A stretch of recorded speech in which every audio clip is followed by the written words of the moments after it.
out. But let me backtrack for 1 second. You know, you started with, I'm here in the white man's shoes, and I guess you're headed with the Uncle Tom. Do you work for New York One? I do work. Are you being paid for this interview? Do you get a check, sir? Is that the best shot that you have, the Uncle Tom line? I didn't call you Uncle Tom, but you said it better than it could be said. You are here indeed. I believe you are a professional. But I do also believe that as a professional, you have a job, you have a duty. And I don't believe that you are a reporter first in the way that you have presented yourself to the community, a reporter who reports fairly. I believe that before shouldn't be a reporter first. You're not a reporter first. You should be black first with the responsibility. What kind of reporter would sit up and keep telling lies? What kind of reporter would try to confuse his people for a paycheck? Well, can you answer that, sir? Again, I'm here to ask the question. But can you answer that? Again, one other question. Will you answer that, sir? Minister, I'm not here to answer the question. I'm here to ask the question. Put out false reports, sir. I don't know, brother. I love you, but don't do this, brother. Be a strong reporter. Be a revolutionary reporter. It was Paul Robeson who said battlefield is everywhere. And so you must battle on the battlefield at New York One. Police made the move last year to shut down the generator. But you had to know, you're a very smart man. The city was not going to let you go 1 minute past 4 o'clock. Can one reasonably conclude that you were looking to spark an incident, possibly to spark a riot? Emphatically no, sir, I was not. And I appreciate the credit that you have given me. But I did indeed believe that there would be flexibility at the end of the rally because they had promised flexibility. And they had said that there would not be strict adherence to the 4 o'clock. So as you know, and I've heard you say, I had finished speaking. The police attacked an otherwise peaceful rally that had already concluded as I told our people to go on home in love and unity to their families. So I guess to some degree, sir, I did not believe that they would attack at 4 o'clock or 4:01 in answer to your question. Are you going to honor the 4 p.m. deadline tomorrow? Indeed, I will honor the 4 p.m. deadline on tomorrow. Are you willing to vow that you or your supporters will not call for violence tomorrow under any circumstance? No, sir, I am not. We believe that by the grace and the power of Almighty God and our ancestors, that we have a God-given right. We have a human right, and according to white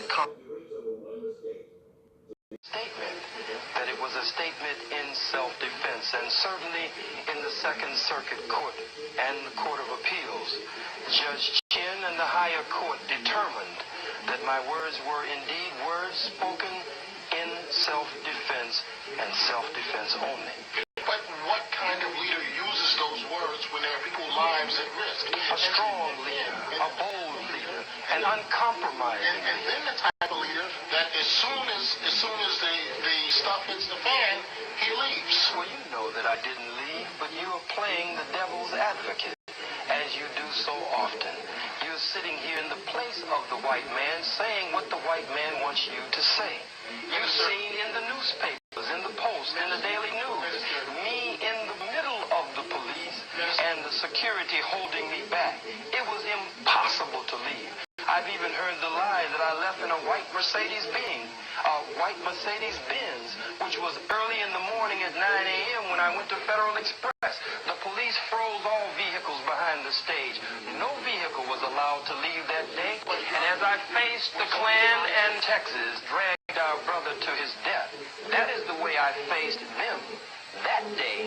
And it is a propaganda scheme to say that I turned heels and ran, and I understand it's up to you to make sure that that gets out. But let me backtrack for 1 second. You started with, I'm here in the white man's shoes, and I guess you're heading...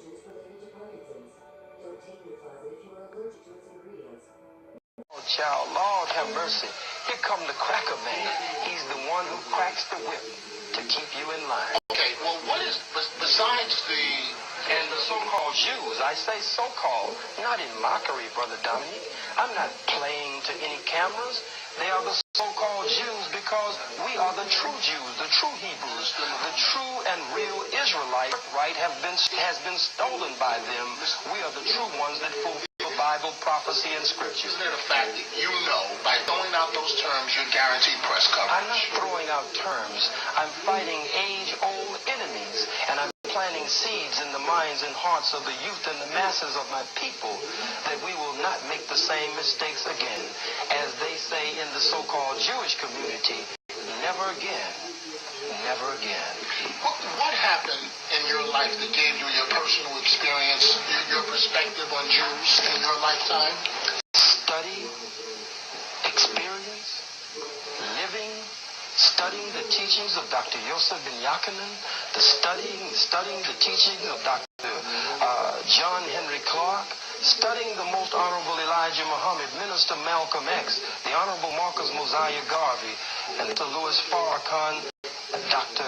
Barashango, and Browder, and Akbar, and many others. There are volumes of material, and even studying the book called The Secret Relationship Between Blacks and Jews, a book that thick with nothing but so-called Jew historians and scholars who explain their role in the Black or the African Holocaust. Do you have a Jewish friend? No, sir, I do not have a Jewish friend.